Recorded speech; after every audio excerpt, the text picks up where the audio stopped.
आम शांति 25/2/2023 बिनती मुरली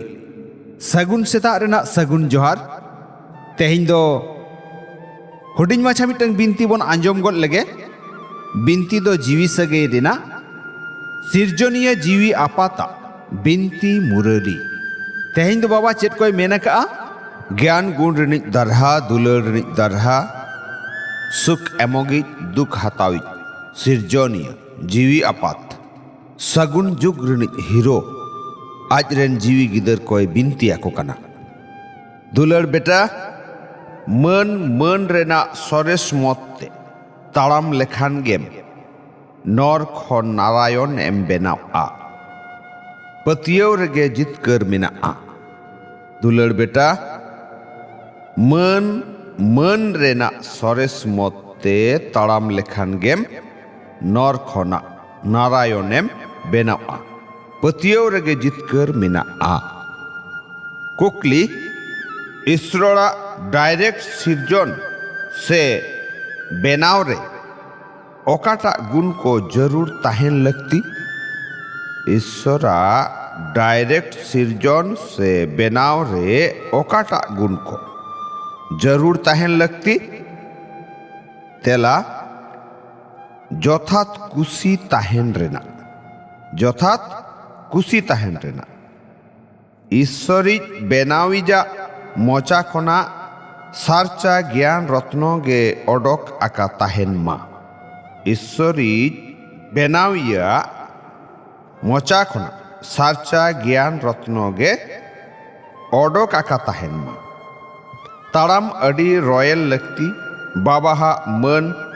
নাসাও অনকান তাড়াম আলো হুয়ু রা कैजे खपरी उल्टा सुल्टा जमा एमान को नोआ दो ईश्वरीय गिद्रहा लक्षण दो बांका ईश्वरी गिद्रम लेयोआ आ रागाम जहां बांग कमी लगती ओनाम कमिया तो बाबाहा मन एम नासावा ओनाते गिदर को अडी अडी सामटाव ताहेन लगती যথাৎ ईश्वरा नेसारे যথাৎ ईश्वरा नेसारे लांदा मोचा ताहेन हुयु आ आम शांति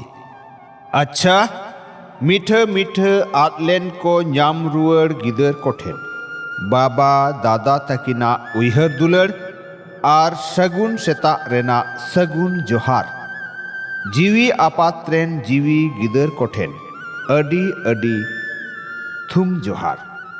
जीवी गिदर रेन जीवी आपात ठेन पौड़ी चितान पौड़ी गुण मनाव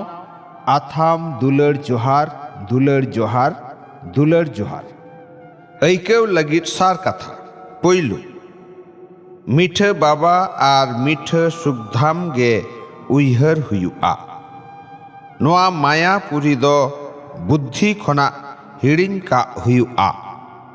मीठ बाबा आर मीठ सुख धाम गे उइहर हुआ नोआ मायापुरी दो बुद्धि खना हिड़िन का हुआ तोसार सेबारे 30 हो लांगा बांग गानुआ सेबारे 30 हो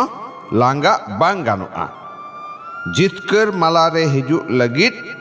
बांग लांगा काते सेबा आथाम कराव हुआ शिव बाबा साव सारचा ताहेन हुआ ओका हो बड़ीजा को कोराव गे बांग गानुआ अकय हो दुख आलोपे एमा कोआ सेबारे 30 हो लांगा बांग गानुआ जितकर मालारे हिजु लगित बांग लांगा काते सेबा आथाम कोराव हुआ शिव बाबा साव सारचा ताहेन हुआ ओका हो बड़ीजा को कोराव गे बांग गानुआ अकय हो दुख आलोपे एमा कोआ थुम मिद आ पाठ तलाते बिनगार गार को साकार रे ऐकव अनिच थुम दनी चितर भबी में मिद आ पाठ तलाते बिनगार गार को साकार रे ऐकव अनिच थुम दनी चितर भबी में सुमुंग मिट बाबाहा पाठ पक्का काते थुम दातागे राजी काय में तो अमृत बेड़ा खना निदा धबिते झतो दिनम कमी होरा कमी रे थुम आते गेबन हारा आ सुमुंग मिट बाबाहा पाठ पक्का काते थुम दाता गे राजी काय में तो अमृत बेड़ा खना निदा धबिते झतो दिनम कमी होरा कमी रे थुम आते गेबन हारा आ ताड़ामाबन उड़ावाकाबन ताहेना ओनागे मिट आ पाठ कना मिट दाड़े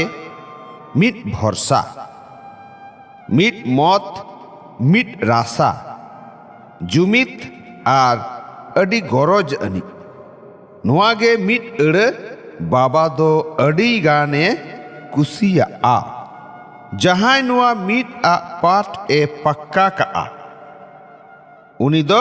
300 अनाट आझाट को ऐकव गे बांग हेज आया नौकान थुमदानी जीवी को गे अडी गुनान थुमदान को न्याम जोंगा अडी गुनान थुमदान को न्याम जोंगा ओनाते उनी दो बिनगार गार को जेलेका साकार रेबन ऐकवा हितलै जहां को ठेन खना एरेर से भेगार काते आमा अवस्था को बेनाव बदलते झतो कोई लौड़िया बेनाव में जहां को ठेन खना एरेर से भेगार काते आमा अवस्था को बेनाव बदलते झतो कोई लौड़िया बेनाव में आम शांति आंजम के आबन बिनती मुरली तेहें दो नुना गे आरहों बन हिजुआ दोसारते मा एनखान सनाम कोगे सगुन सेता रेना सगुन जोहार आम शांति।